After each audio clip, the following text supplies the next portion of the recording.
Even drive through. He walks up and that little hello sir, can I take your order? And he just goes, no compromises, and they give him everything. Nice. Is that pretty much how it goes, Rich?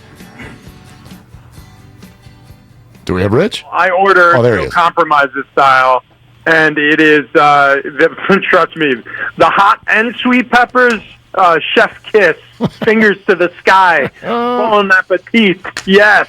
How are you, buddy? It's Rich Ohrnberger all over the NFL, and he loves himself some 49ers futures, which we'll get to in a second. But has your phone calmed down since going viral over the last 2 weeks because of your story of getting in a car accident on purpose in order to keep Bill Belichick off your back?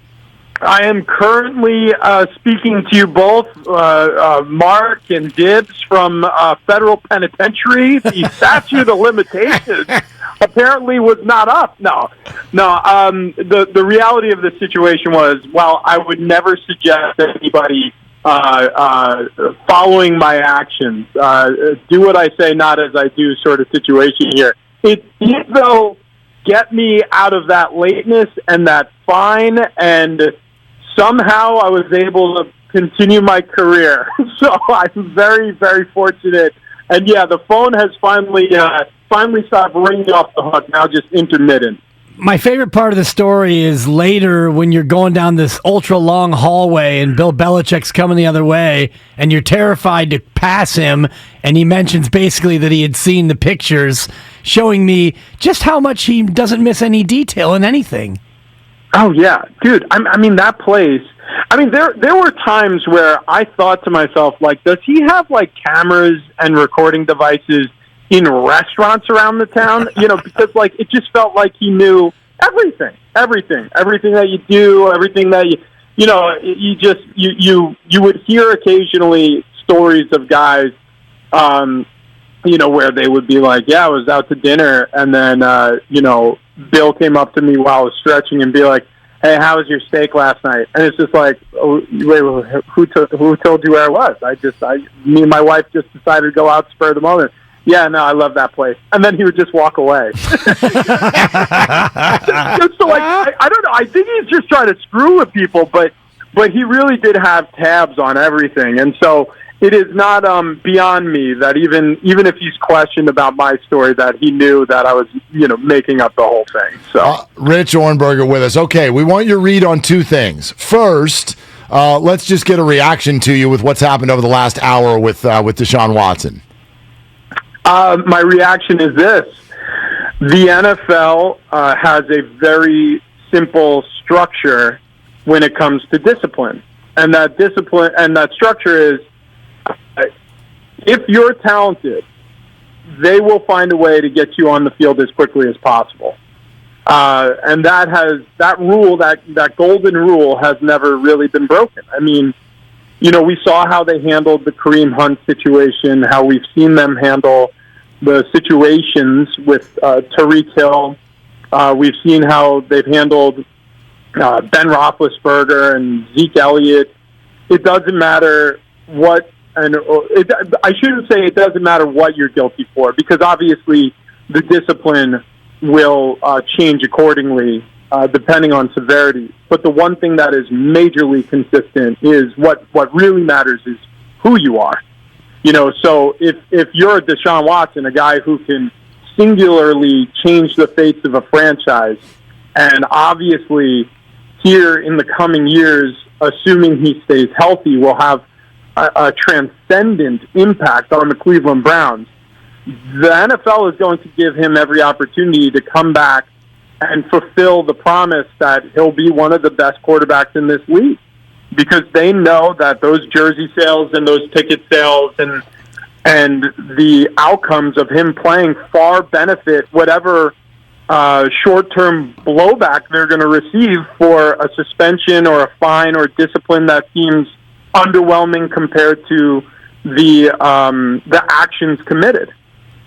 Yeah, and the punishment is 11 games, and so Cleveland has Jacoby Brissett at quarterback for the first 11, or perhaps Jimmy Garoppolo. If you put your Cleveland Browns GM hat on, which way would you go with that? I think they're probably done spending money in the quarterback room. I think the plan all along has been to have Jacoby Brissett be their starting quarterback. I could be wrong. Maybe if Jimmy Garoppolo gets released by the 49ers, then they might be interested in signing him. I don't necessarily see a trade coming that way because, I just don't see them interested in spending any more capital on quarterback. Part of the Baker Mayfield deal, he goes to Carolina, and they get a conditional pick, coming back their way for that. But they traded an incredible amount of draft capital to get Deshaun Watson in trade in the first place. And then, oh, by the way, are still going to spend their $45+ million on Deshaun Watson, whether it's going into his bank account or the $5 million fine plus the monies that's owed to him during his 11-game suspension will go into charitable causes throughout the NFL. They're still spending that money. So I don't think they're interested in spending that much more and absorbing Jimmy Garoppolo's contract. That's just my opinion. And also Jacoby Brissett, sort of following the same vein, I think is actually a pretty talented quarterback. I'm not going to say he's anywhere near great or elite. And, there are times where, he's not even very good. But I think he's good. I think he's got talent, and I think he was able to muster wins with a bad Colts franchise years ago when he was named the starter after Andrew Luck's retirement. And with a full offseason under his belt with the Browns, I think, potentially he can keep things stable while they're waiting for Deshaun Watson to come back after Week 11. So, Rich, here's another side to this that I think we're all really interested in, and having been a player in the league, I bet you could give us some insight on this. The 49ers appear to just be chilling with the whole Jimmy thing. And so that's leading all of us to go, oh, nobody wants Jimmy. There's no trade. Maybe that's true. Maybe it's not. But if that is true, and the 49ers are simply holding him to the end of training camp and then cutting him right up against the season, which sort of gets in the way of him maybe getting his feet wet with another team. If you're just going to release him, are they doing wrong by Jimmy by holding him this long? If you were Jimmy, would that upset you? Oh, yeah. If you're Jimmy, that is upsetting.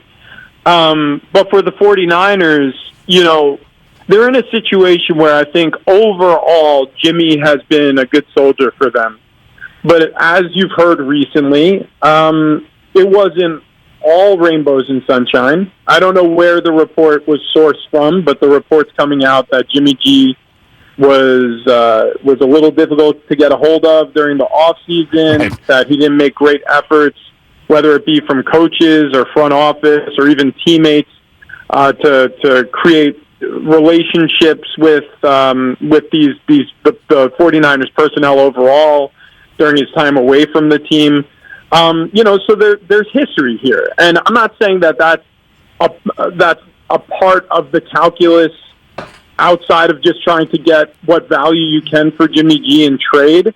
But I do think that's a part of the puzzle. It's like, if he was, 100% the character player that they were hoping he would be, and obviously level of talent withstanding, because I think at the time they signed him, they thought he was going to be the next big quarterback. They gave him that type of money. And life pans out the way it does. He got injured a bunch of times. He had games and moments where, had he played a little bit better, performed a little bit better, the team would have had more success. Okay, but if you put all that aside and you say, but the entire way he was a great soldier and he did everything our way, well, then maybe in trade or as this contract is coming to, or the trade talks are coming to a slowdown, maybe you try to help him out. But it doesn't sound like they're interested in that because there were other things that came along with Jimmy G that we weren't privy to prior, and maybe that's having an effect on how they handle him now.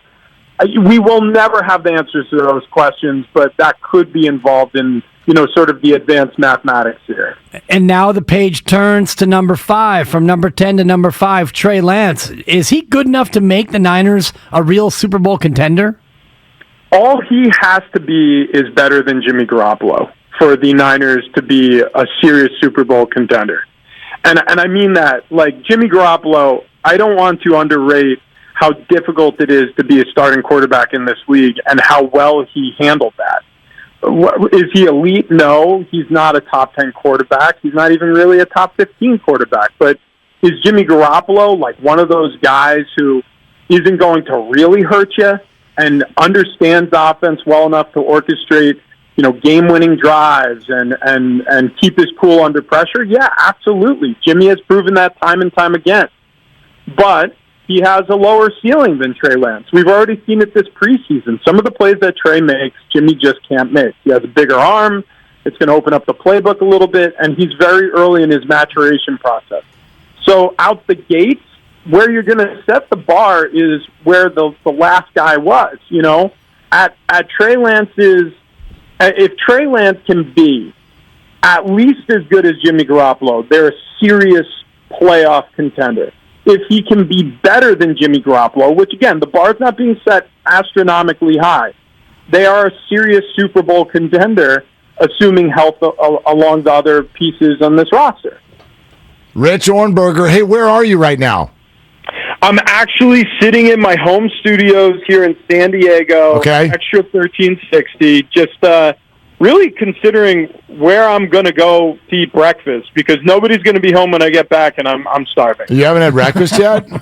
I you know what? I don't eat prior to the show because I show up at like 4:30 in the morning, and I just try to make it through. Actually, I lied. No, I stopped at Starbucks this morning. I had a couple of egg bites. Yeah, no, nice. I lied. Yeah, the egg bites are quality purchase. And you were able to drive there without incident? Yeah, you know what? As a matter of fact, I was able to get there without slamming my car into anybody on purpose this morning, so that's good. That's exciting. All right, well, enjoy your second breakfast, my friend. Thank you so much. Thank you, guys. Okay, there he goes. Rich.